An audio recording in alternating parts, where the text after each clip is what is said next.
All right, I think it's time to get rolling. We'll let Jaden, if anyone arrives in the meantime, just let them in and we'll just get moving here. Hi, I'm Bev Attfield. I'm the Principal of Workplace Science at Jostle. And Jostle is the creator of an employee intranet, but we are also passionate about understanding the state of work and what it takes to actually make a great experience at work for every person who shows up in their workplace every day. And conversations at work is one of the ways that we have this type of interaction or dialogue. The other way that we do that is through our podcast, People at Work, so do check that out if you haven't yet. So our topic today, which is related to the power of voice, as have all of our sessions for Conversations at Work been, it's going to be about having online conversations and how to improve those conversations. So we have all been, if we've moved to a remote format because of COVID or perhaps for some other reason of late, we've all had to adapt how we're communicating. And key to that is how we are having face-to-face conversations in a new format. And today's conversation is going to focus on two of those types of interpersonal conversations, mentoring conversations and conflict conversations. So I'm really delighted to have two experts on deck here with us. Lisa Fain, who is the CEO of the Center for Mentoring Excellence, is joining us from Seattle in Washington. And we have Jonathan Miller, who is a conflict transformation coach with Mindful Communication, who's joining us from Cape Town in South Africa. So really lovely to have you on board with us, and I know that you both have very rich and deep experiences around interpersonal relationships and communication. So looking forward to hearing what you have to share with us today. So before we get started, I'd love for everyone just to think about one word that describes the nature or the quality of the interpersonal connections and communication that you have had over the past 6 months. So how are you feeling about the communication that you've had online recently? So just pop one word that describes how you feel into the chat. And we'll just do that for 30 seconds, and then we'll think about kicking off the conversation from there.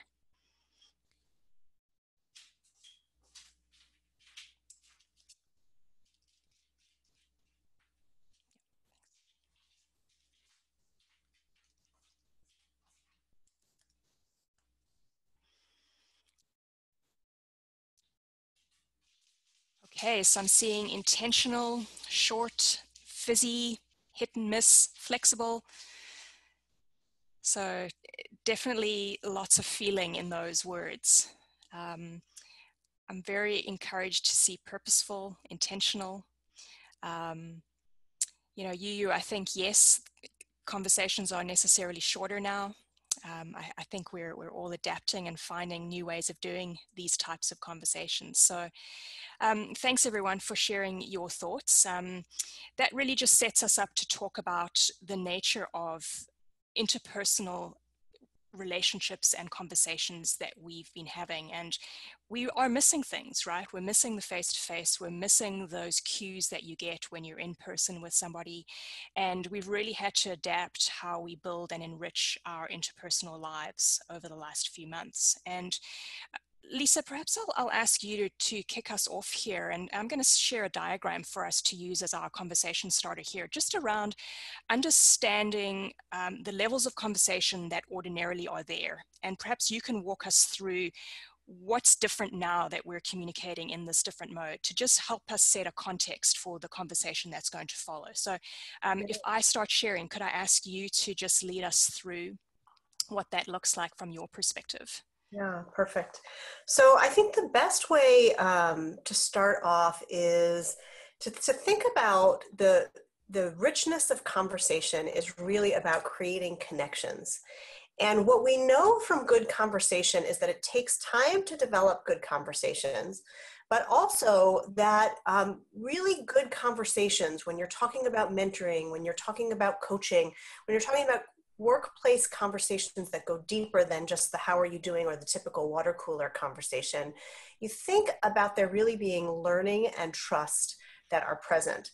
So this is a model that we use at Center for Mentoring Excellence, which was developed by our founder, Lois Zachary.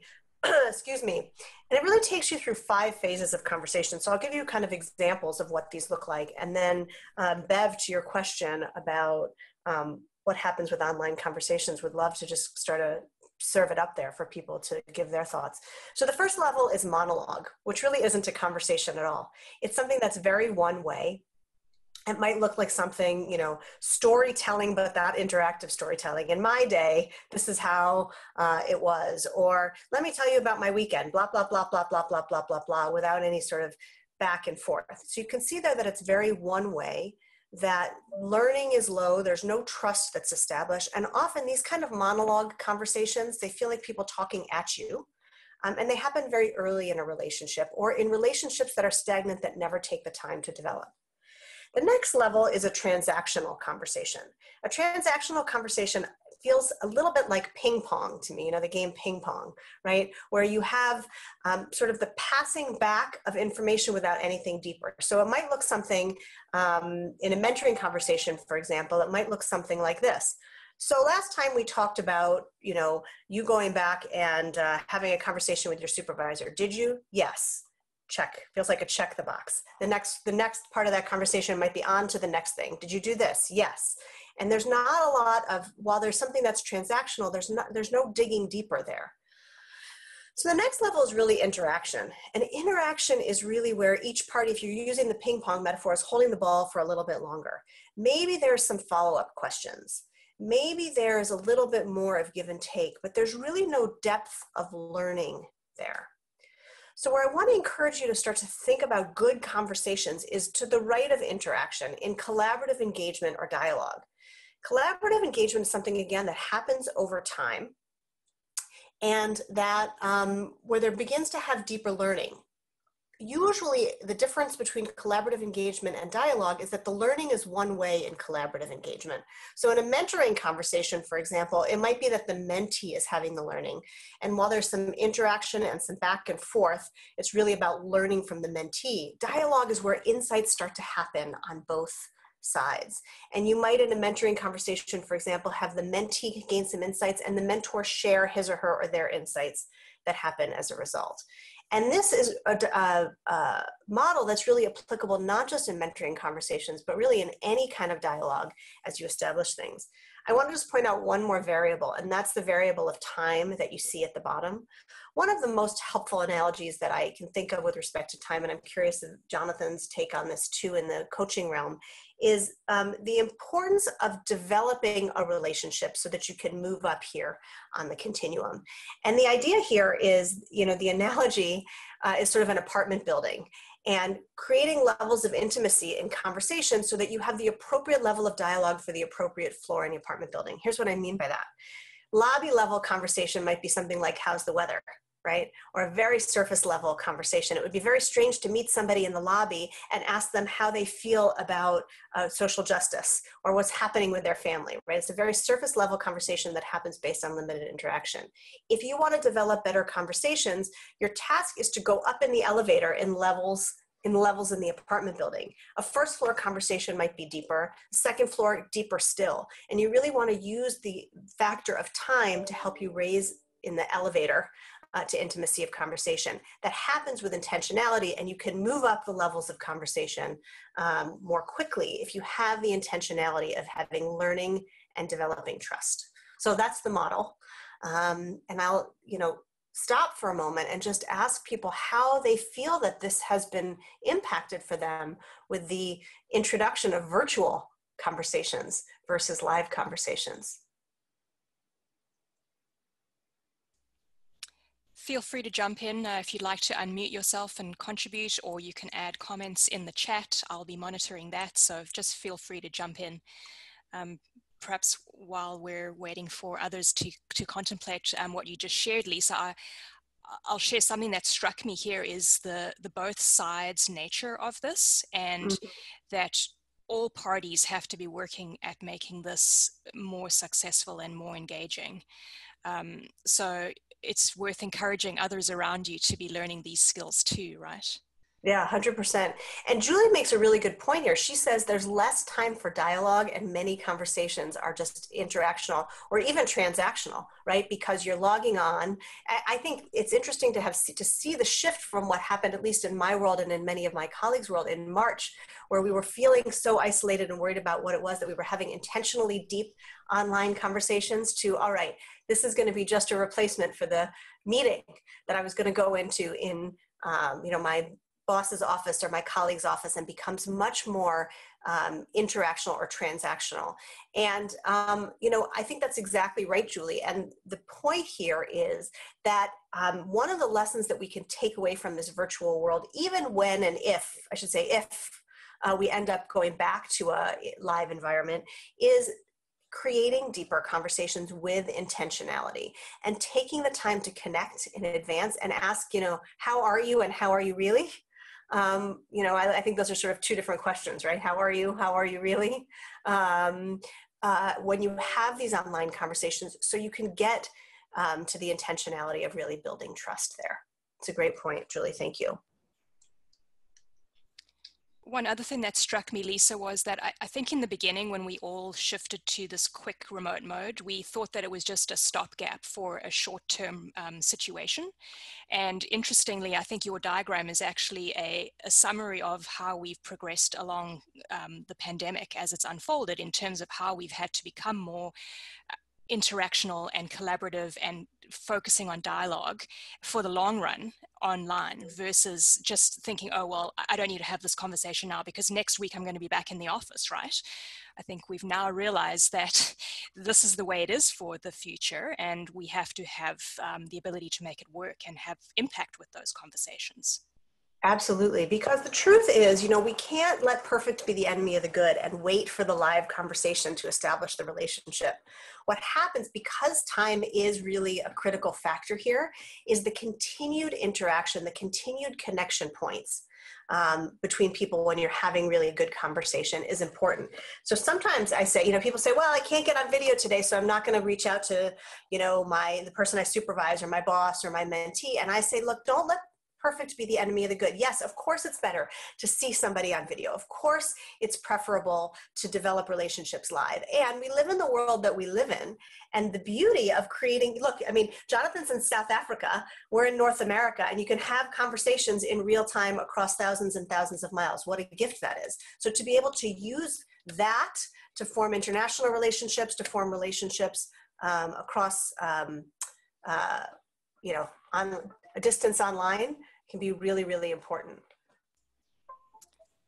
Hi, Laurie, you wanted to jump in with a comment? Yeah, so first of all, thank you, Lisa, for generously sharing these 5 levels of conversation. I think just being someone who loves to connect and build human connection and communication is really, really important to me, I think.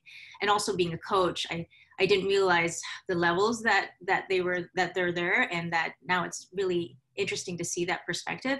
But what I wanted to share with you is I was actually on my first mentor call with a new mentee that I have, and it's the first time we're going to be doing it, and it's the first call is obviously virtual, and it's going to probably be virtual for the rest of the period.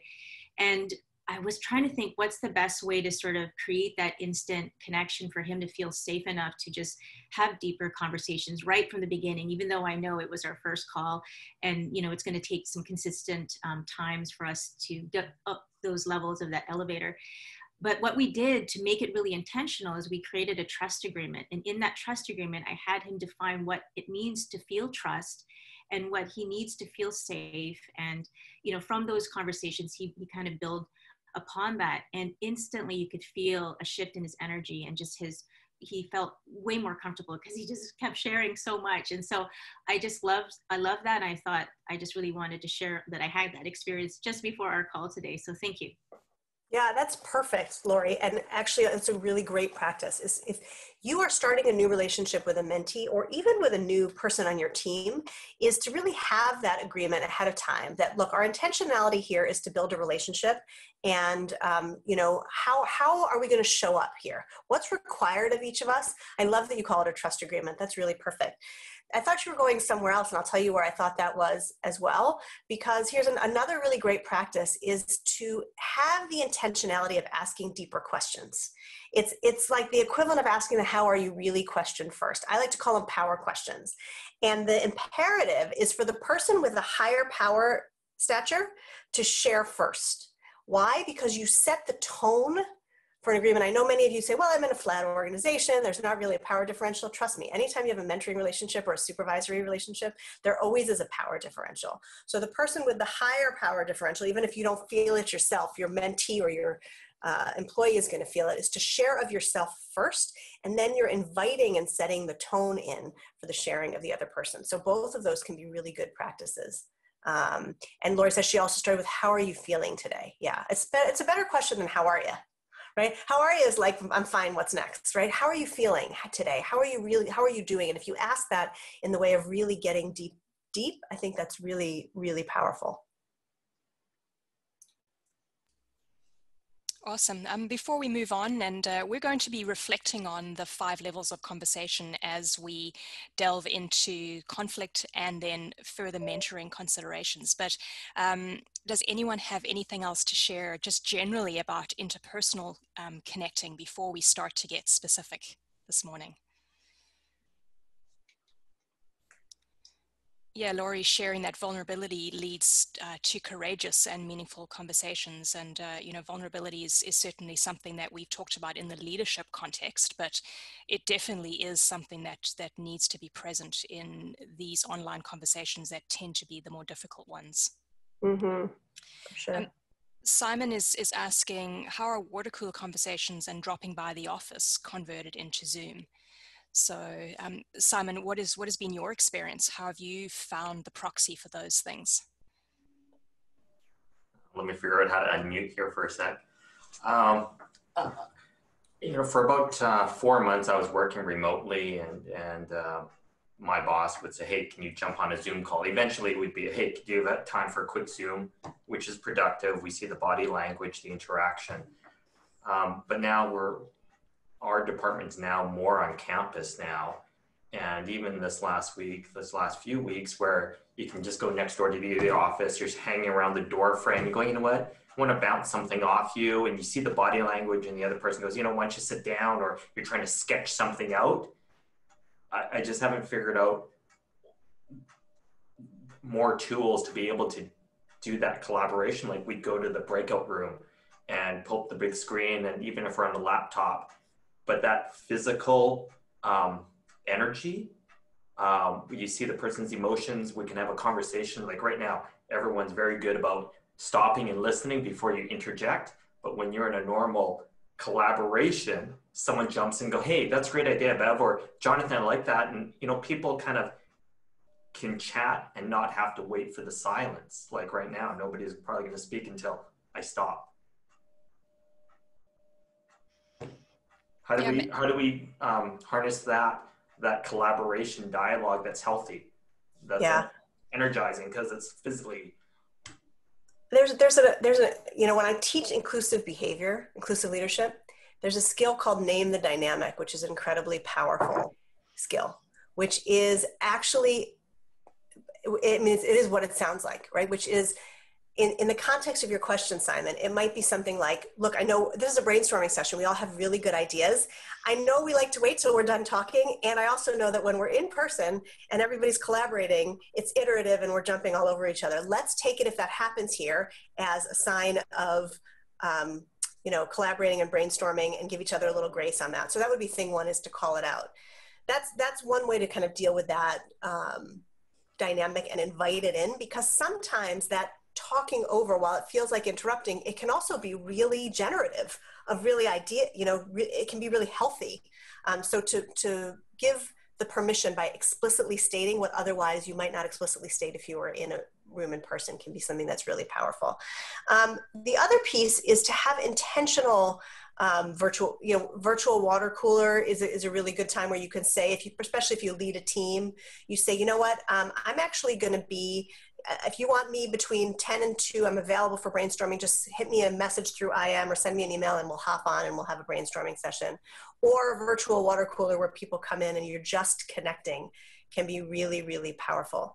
The other piece is, you know, we get a little bit lazy on Zoom about just doing the talking, and we don't familiarize ourselves or use as much some of these interactive tools, which are great. There's a whiteboard feature that can be really helpful. There's an annotate feature, which is really spectacular. You can share a document and all kind of interact with it. And it's all now part of basic Zoom accounts that can help with some of that collaboration as well. But setting up initially that you're going to give each other some grace can be really, really powerful for that as well. I have been advising a lot of leaders that I coach to have office hours.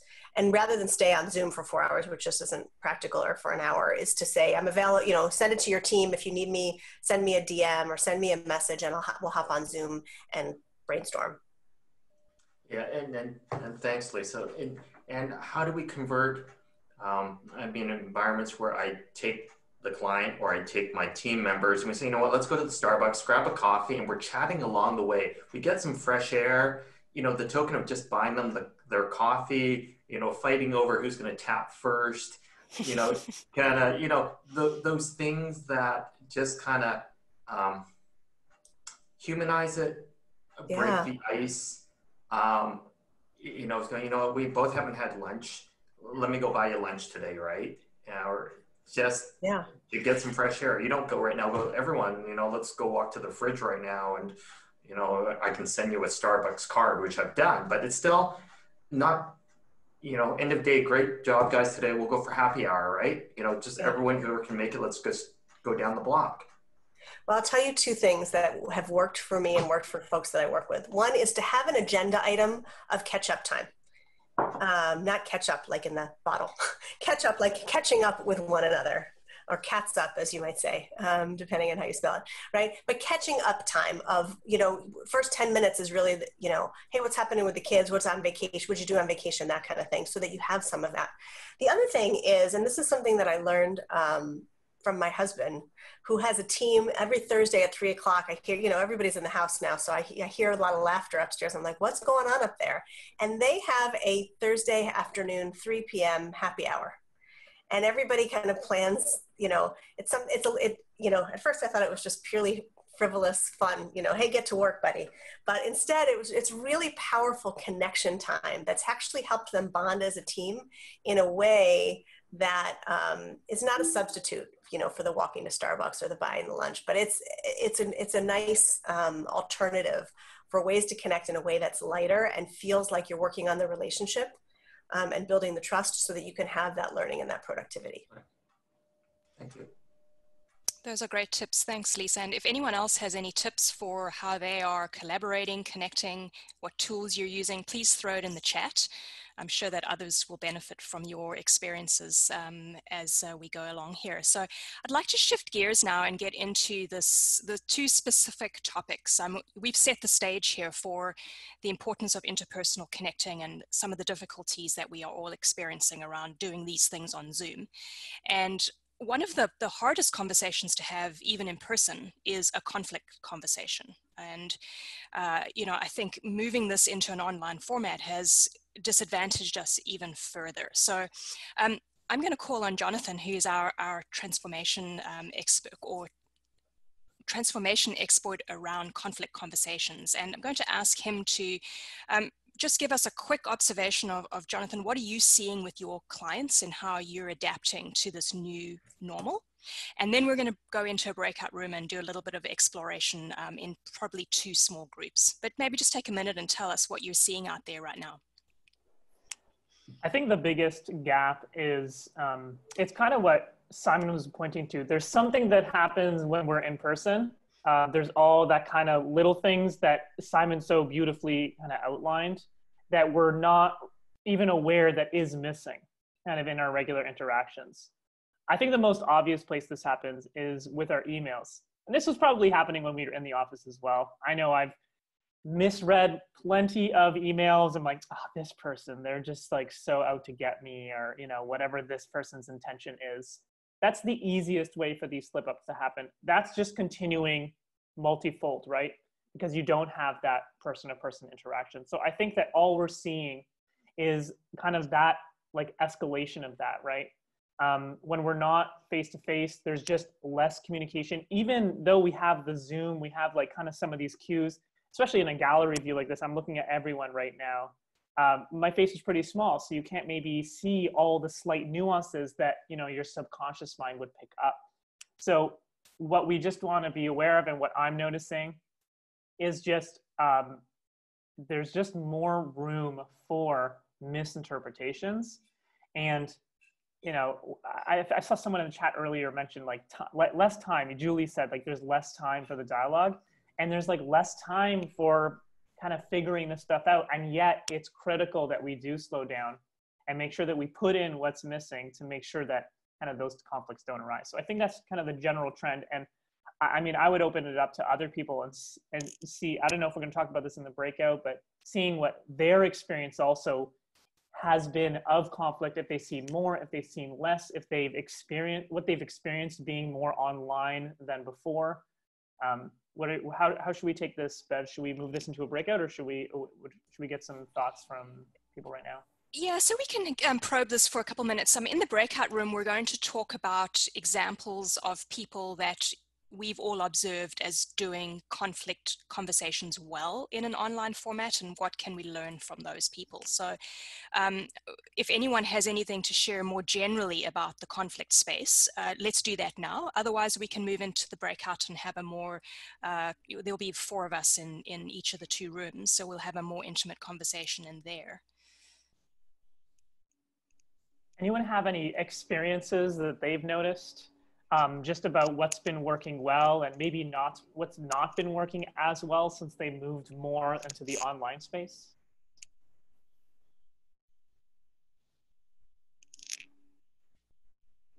Maybe hasn't shifted at all. I can add a little bit. I thought are we going into a breakout room, Bev? Is this the question that we'll add in the breakout room, or is? Yeah, we'll go into the breakout room to talk about examples of you know, people that are doing conflict well. And, you know, the group is also small enough, we could stay here. There are 9 of us, and we could just have the conversation in this one space if that suits everybody. We don't have to go to the breakout rooms. Should we just stay here and just all learn together? Sure.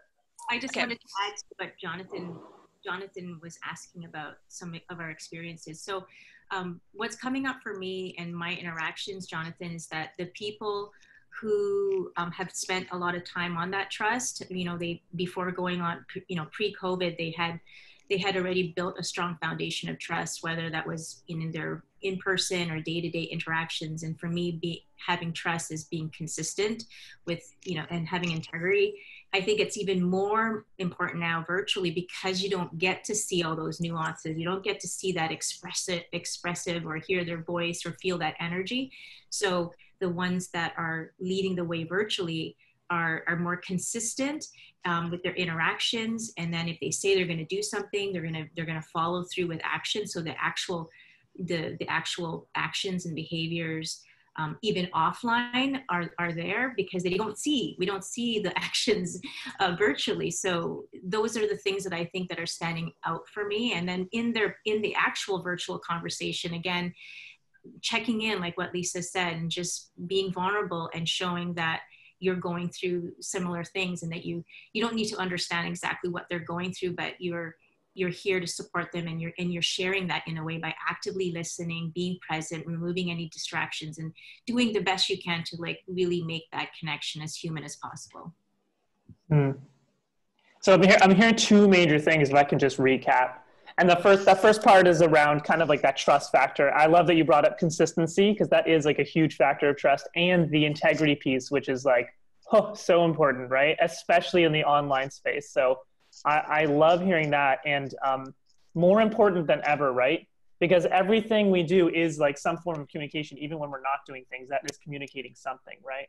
So being your word, showing up when you say you're going to show up, sending in that report when you say you're going to send in that report, all of those things make a huge difference, an even bigger difference in this online space, right? And then the second part, I completely agree around this vulnerability piece. And really what I'm hearing in both of those things is, I think, Lisa, you mentioned this word intentional, and so did Jaden, is like purposeful. it's bringing that intentionality to all of these conversations, how much more important it is, right? With all the work that we're doing, all the communications we have, creating that space of vulnerability, like you have to intentionally do that.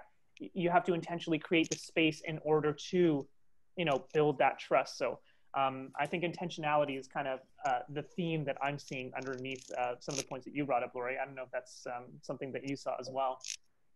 Yeah. I saw that, I'm not sure if I'm saying your name right, but I saw that forgive me if I'm not saying your name correctly. I saw you unmuted. Did you have a point that you wanted to make? I'm not sure. The moment passed. Oh, yes, I remember. I think with the virtual meetings, something that I realized is that I should talk more in the meetings. I think previously in person, first off, we had less meetings, so that's probably why I didn't notice this as much. But sometimes I would like have these thoughts in my head and I would just kind of like simmer them and just not say anything. So that's something I've personally realized. Yeah. So I'm actually curious, do you see like an action coming out of this? It sounds like you had a little bit of an insight. What action do you see to take from this moment of insight here? I think like in my regular team meetings, something I've been trying to do more recently is to just not think about what I'm thinking as much and to not have like the perfect insight before coming to the team, and just kind of, if we're on this topic, to just kind of put my 2 cents in there, and then if the topic changes and I think of something, I can always add it later, and just be more spontaneous in that regard. That's great. And what do you think that will make available for you and how you're showing up with your teams? Oh, that's a good question. I'm not sure if my team noticed that I was talking more, but I think it's definitely given me more confidence to make more contributions, because then I can get feedback from the team and see what they're thinking on what I'm thinking. So I think it's helped me to collaborate with the team better and to connect more with, like, if we're trying to think of something new, and I can share what I'm, okay, sorry, I'm just talking in circles, but what I'm trying to say is it's helped me to work better with the team, and that's good, I think. Yeah, that's awesome. More cooperation, and I mean your experience of yourself in that moment is also different, and I just think that that's worth acknowledging. Yeah. Jonathan, I'm seeing a link between Simon's question and the point that you just raised, which is, one of the things that we had when we were live was the meeting before the meeting. And sometimes the meeting after the meeting, right? Of, where there's time to build alignment. There's time to, maybe it does happen on the Starbucks run, or it's the, hey, can I, I've got this thing coming up. Are you on board? What questions can I anticipate, and all of that. And the reason that I linked that to the comment that was just made is that those particular meeting before the meetings were helpful for people who didn't feel comfortable speaking up in meetings, or were less inclined to do that. And one of the ways that we can compensate for that is to invite those meetings still when we set up the meeting, right? And to say, if you, for example, if you have this extra benefit if you've worked with a person live in an office before and you know that they benefit from it, but you might say, I know that speaking up in a group meeting isn't your thing.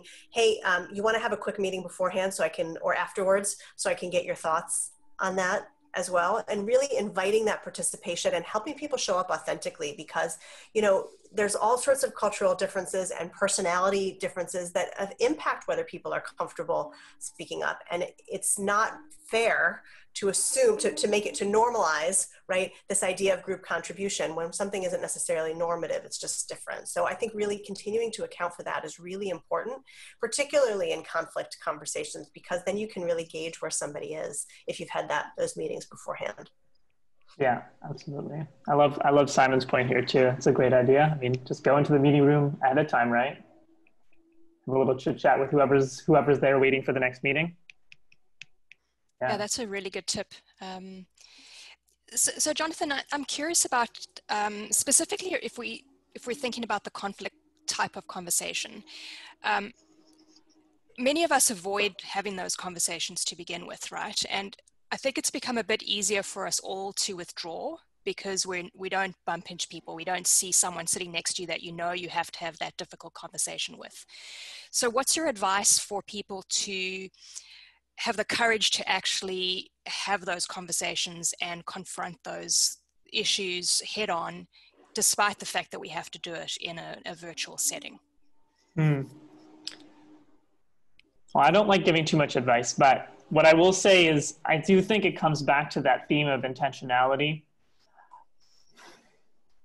You know, that's actually a really tough question, because at the end of the day, it's going to depend on the individual. If I see myself having a conflict with somebody, and if I don't want to resolve it, like that's on me, right? And if someone else has some issues with me and they're not willing to engage with me, I mean, there's an impact, but that's their choice ultimately. And I think what's really going to make the difference is when the tensions start to arise, when the disagreements happen, all that kind of stuff, it's bringing that intentionality. It's having those same conversations that you may or may not have had in the workplace. Hopefully you're having those conversations in the workplace where you realize something is not working. You pull the person aside, you have a one-on-one, you say, hey, listen, what's going on? Like, you know, I'm feeling X, Y, Z. How are you feeling about this? How can we work together to make this, you know, work? Like, you know, whatever conversation you need to have. I see it as really like the same way. It's just, again, it's not kind of passing people in the hallway, as kind of Simon was talking about. It's not like before the meeting, oh, hey, by the way, yeah, like we should book a quick meeting. You're not doing that. You actually need to send an email, you know, get them on a call, ring them up, whatever it is. It's bringing that extra intentionality, because all those subtle, small things that we get in an office space are now gone. Mm-hmm. So I think that's kind of the theme that's coming up for me in regards to that question. And I'd love to hear anything else that's coming up for anyone in regards to that as well. Jonathan, I'm curious. So in my current role, I don't have the number of reports that I used to have, but I recall when there's a performance concern, you know, we'd sit down, you know, the classic, instead of across from the desk, we'd sit in the two-person on a soft stool and chat. Or if there was something more serious and there was documentation, you know, we'd go through the little, you know, guidelines and you have them signed. So what are HR departments doing? Because I could hang up and leave the room, right? If I don't like the conversation, and you can't see the body language, you can't slide the box of Kleenex over because you've had to give them this really bad news. Are people avoiding those and saying, well, it's COVID, I can't do it in person? But the longer it kind of stews over, is it fair to everyone involved? Like, what are some best practices in those tough conversations, tough love that need to happen? Yeah, you know, I'm not sure what HR departments are doing, and I would imagine that it's a kind of like a similar scenario. I mean, it's really about creating a safe space. I love Lori's suggestion about the trust agreement. Anytime you're going to have a difficult conversation, I mean, you, like Lisa said, name the dynamic. Say, listen, this isn't going to be the easiest conversation. I want you to be, I don't know, like, let me flip this back at you. You know, if you were in the office, what would you do in order to ensure that this was a successful conversation? I think the physical layout of the room and the timing, knowing about where the person's coming from and how, you know, whether you have it start of the day, end of the day. Sometimes it's just a casual, you know what, we just need to chat, and you know your proximity with the person, or you decide to take the walk outside, you know, you're sitting on the bench of the complex in the fresh air going, hey, you know what, I don't know if you've heard about this, but we need to talk about it, right? As opposed to you're on the Zoom and I'm on the other side and suddenly someone's screaming child and you go, okay, I got to hold off the conversation because it's just not appropriate. So you don't know who's going to walk by. Yeah. So any idea how you might create a context, like especially in a home environment where, you can have a screaming child at any moment, right? How do you think you create a context where you can really have that serious conversation with that intentionality and at the same time make it like really personal, really like and a safe space as well? Well, I haven't had to, because of my new role, I have no direct reports. So I haven't had to pre-planned for those scenarios. I don't know, but if you say, you know, we need to have a serious conversation, let's get on Zoom at 3 o'clock. That's not necessarily set the tone. Yeah, yeah. And if you can't bring them into a face-to-face because it's serious enough, I guess the receiver, if it's serious enough, do you want to have the face-to-face at 2 meters apart in a professional way? That's a great before, point. right? Yeah, you could do like a social distance, like we got to do some feedback. We got to have a tough conversation right now, right? Yeah, I mean, you know, and it's interesting because, you know, one thing that I've never really struggled with is kind of like setting up the intention and setting the tone for a difficult conversation.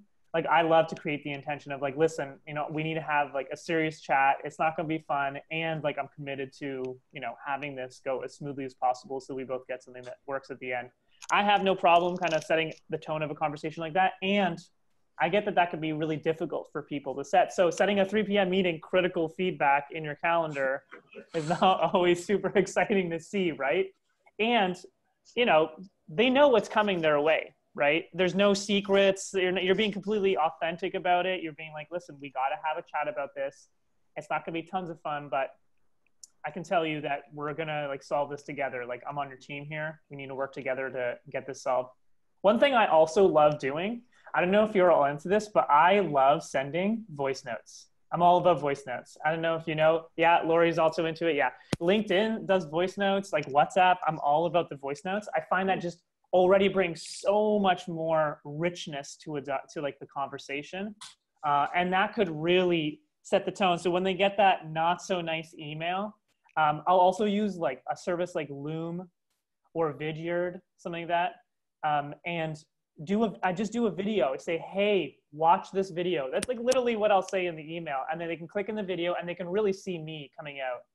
And you've just seen me talk now for the last couple minutes. And you know, if I said like, listen, we got to have a tough conversation, you can see that like, you know, I can really put in the emphasis of like, I want to get this resolved, you know, this is not me trying to attack you. Like, I want to get this solved for both of us. I can add all that in through that video, through that voice note, maybe not as good as face-to-face, but those could be some potential solutions. What are your initial thoughts on that, Simon? Just absorbing again because I don't have a direct team. I work with vendors and contractors now, and I think it's more transactional. You know, you said you were going to meet this deadline. Why haven't you? What do we need to do? What are the barriers? As opposed to personal, professional, performance related. I haven't put a lot of thought, but you just triggered it through this conversation. Those quality personal conversations can't be any easier over video, right? Even if I think they're not. And you know, one of the things that I think this video highlights is what the problem with the conversations were to begin with, which is dumping, you know, performance feedback and like here, react to it in the moment. You know, there are people for whom that works fine. And then there are people for whom it's terrible because first of all, you either comes as a surprise or you need time to process. And, you know, one of the ways that I'm seeing folks deal with it is you do the delivery. I love the idea of the video, the videos, and that's spectacular. So thank you for that great takeaway. But you deliver it, and then you also set a follow-up time and say, I know you're probably going to need time to process. You know, I see that, you know, your dog needs to be walked, or, you know, all the stuff we see right in the background as we have these conversations. Let's set a follow-up time to talk about it further next week. You know, I put that time, you know, I'll put an hour, what time works for you, where you can really think about it and we can discuss it more. Because if you take the time in the initial meeting to set the intention of what your intention is, deliver the bad news, and then, you know, next time I'm going to want to talk about what we do about it, what next steps are, see what we're missing. What have I missed in delivering this to you? Because I'm sure there's more context that I don't know. And be able to ask those questions in a way that people can respond instead of having to do so in the moment can be really, really helpful as well. Yeah, yeah. I'll give you kind of like the visual that I kind of have in my head about this, right? So like, you know, me and you face-to-face interaction, that's like 100% communication. That's like as good as it gets, right? And then there's like any kind of technological barrier we put in, what we're doing is we're stripping away that communication, right? So the bare bones, which would be like text, is like the most basic bare bones minimum.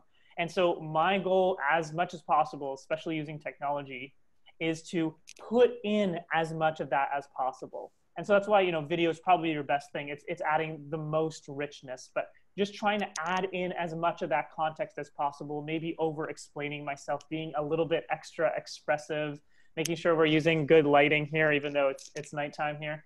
Just trying to add as much of that in as possible to make it as personal and as real as it can be.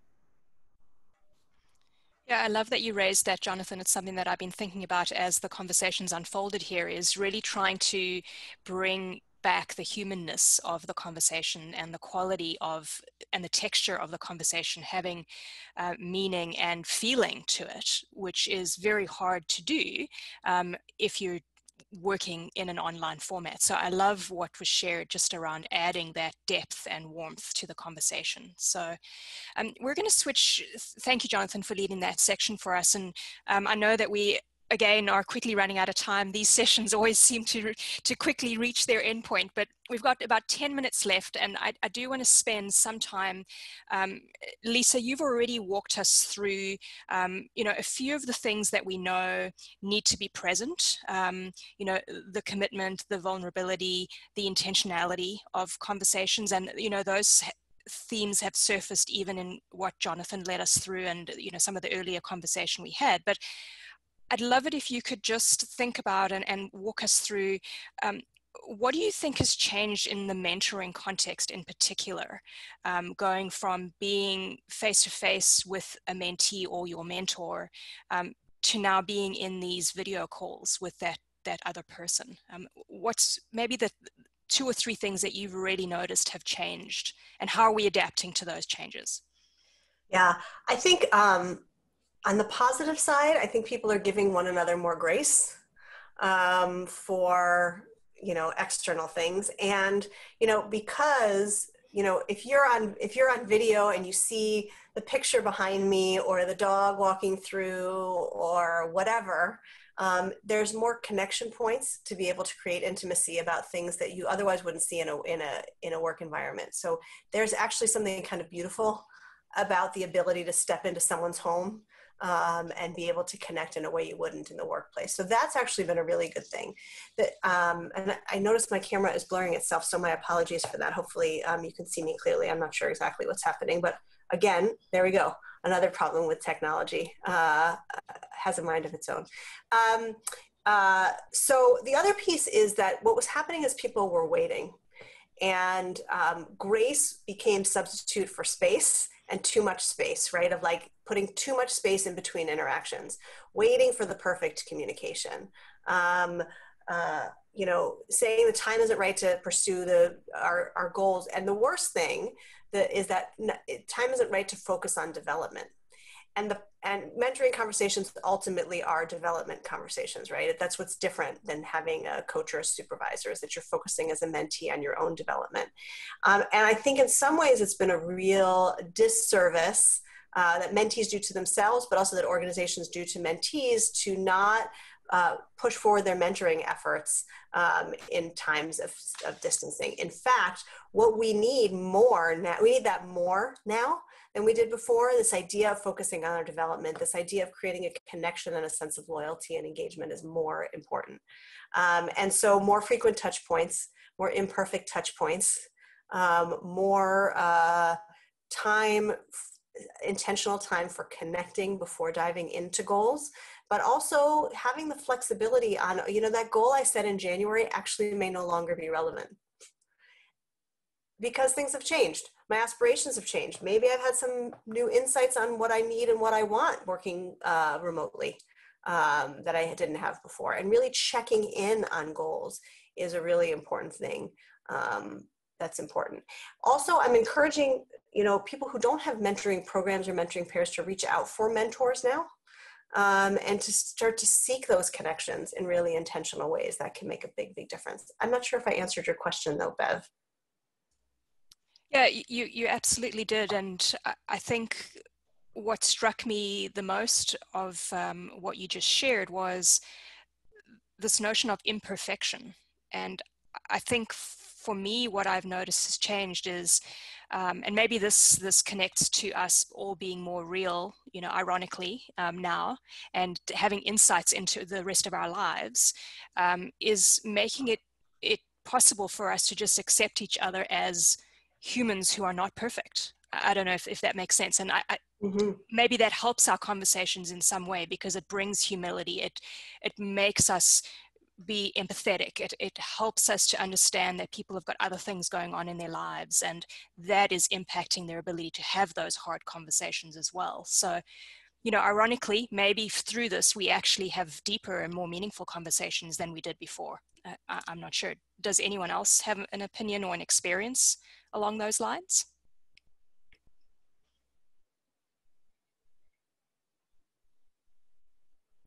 Laurie, I'm sure you've seen quite a bit of change in how you've been engaging and connecting. I know you're a very present communicator.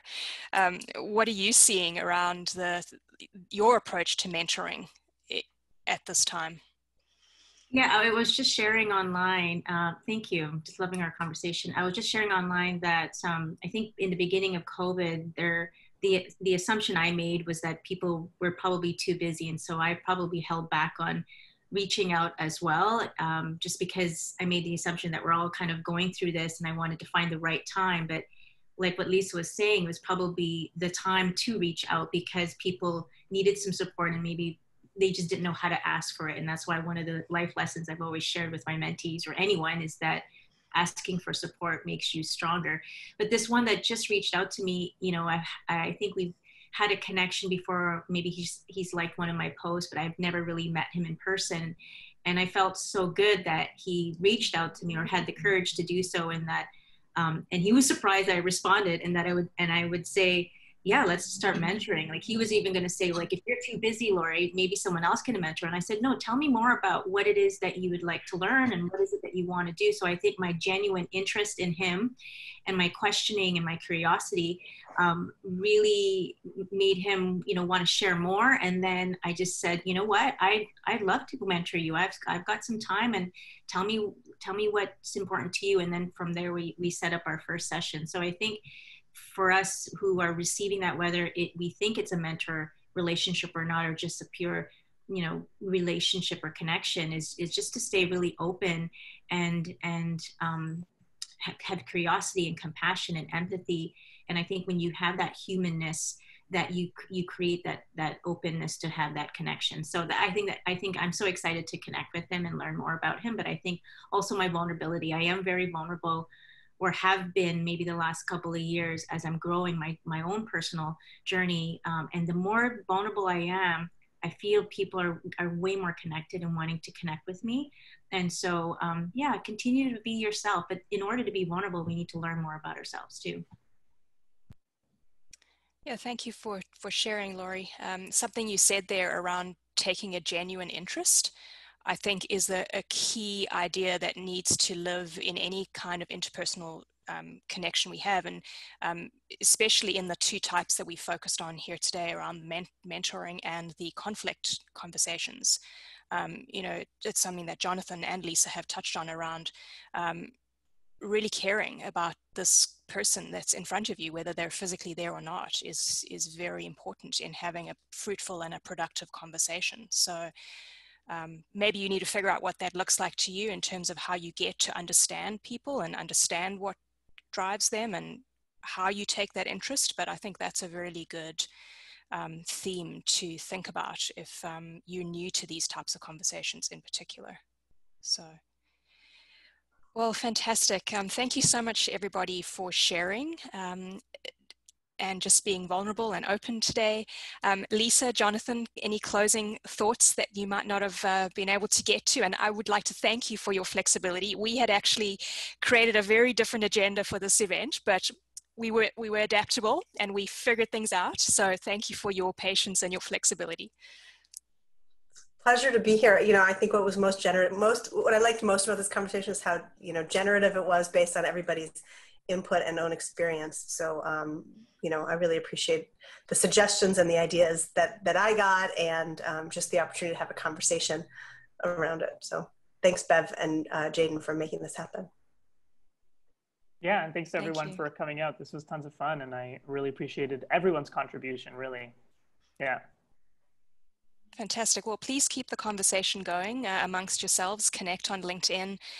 You know, there's the way that we have these conversations and make them have meaning is to then act, which is something that both Lisa and Jonathan raised as well. So take it further from here. Take it to a peer, take it to your boss, take it to a friend, take it to your spouse. Do something with what you shared and learned today. We're going to be continuing the series on October 1st. Our topic is tripling down on one-to-one meetings, and that is really an extension of some of the things that we've talked about here today, but we are going to drill into how to have the most impactful one-to-one meetings between an employee and a manager in this new realm that we are all finding ourselves in. So I do hope you'll join us for that. We will be sharing the recording from today, so please feel free to look at it and share it as well if you can. And just thank you for the generosity of spirit here. Thank you for the vulnerability, and thank you for being along for this incredible journey that we're all on together. So go well and be safe wherever you are, and take care. Likewise. Be well. Bye. Thank you. Bye-bye.